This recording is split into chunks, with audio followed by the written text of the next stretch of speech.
আজকে রবিবার, তাই বাড়িতে মাংস রান্না তো হবেই। আর মাংসের মধ্যে যে সলিড পিসগুলো থাকে কেউ খেতে তেমন পছন্দই করে না, তাই ভাবলাম এই মাংসের পিসগুলো দিয়ে ড্রাই চিলি চিকেন বানিয়ে ফেলি। চলো তাহলে প্রথমে আমি চিকেনের সলিড পিসগুলো টুকরো টুকরো করে কেটে নিয়ে এরপর আগে থেকে বেটে রাখা আদা, রসুন ও কাঁচা লঙ্কার পেস্ট সেই চিকেনের মধ্যে দিয়ে দেবো। গোলমরিচের গুঁড়ো, একটা ডিম, সোয়া সস, লবণ ও কর্নফ্লাওয়ার দিয়ে ভালোভাবে মেখে 30 মিনিটের জন্য রেখে দেবো। ততক্ষণে এদিকে টুকটুক করে বাকি জোগাড়গুলো করে নিই। প্রথমে ক্যাপসিকামটা গাছ থেকে তুলে এনে ক্যাপসিকাম, টমেটো ও পেঁয়াজটাকে ডুমো ডুমো করে কেটে নিয়েছি। তারপর আদা ও রসুনটাকেও কুচি করে নিয়েছি। আর চিলি চিকেনের জন্য বেশ খানিকটা সোয়া সস, চিলি সস ও টমেটো সস দিয়ে একটা ভালো মিশ্রণ তৈরি করে নিয়েছি।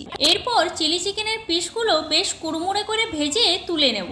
এবার কড়াইয়ের মধ্যে আদা রসুনটা একটু ভেজে সঙ্গে সমস্ত কেটে রাখা সবজি দিয়ে কিছুক্ষণ নাড়াচাড়া করে সসের মিশ্রণটা দিয়ে দিয়েছি। আর তারপর ভেজে রাখা পিসগুলো দিয়ে বেশ ভালো করে একদম হাই ফ্লেমে কিছুক্ষণ নাড়াচাড়া করে নামিয়ে নিলেই তৈরি হয়ে গেল ড্রাই চিলি চিকেন। এই যে জিনিসটা খেতে যে কি ভালো লাগে, বিশেষ করে যারা চাইনিজ প্রেমিক তাদের তো ভালো লাগবেই।